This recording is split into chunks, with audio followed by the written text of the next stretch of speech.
Bentrokan massa demonstran ini terjadi di Jalan APP Tarani Makassar pada Kamis malam. Demonstran terlihat saling serang dengan warga menggunakan batu dan juga petasan.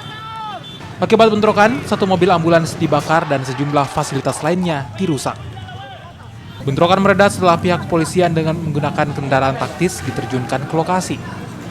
Kapolda Sulawesi Selatan yang tiba di lokasi menyebutkan, bentrokan yang berujung pengerusakan ini disusupi oleh pihak yang tidak bertanggung jawab.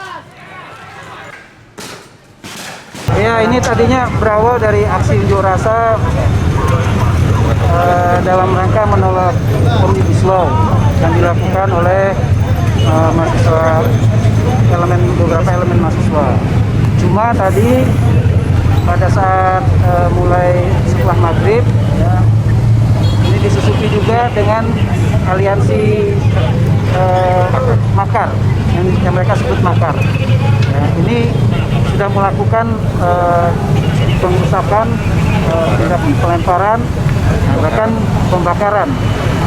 Beberapa CCTV mereka rusak yang ada di sini, dan juga kebetulan di depan ini ada kantor sekretariat salah satu partai politik. Jadi di sana ada mobil ambulan yang sedang diparkir, itu juga menjadi sasaran aksi mereka.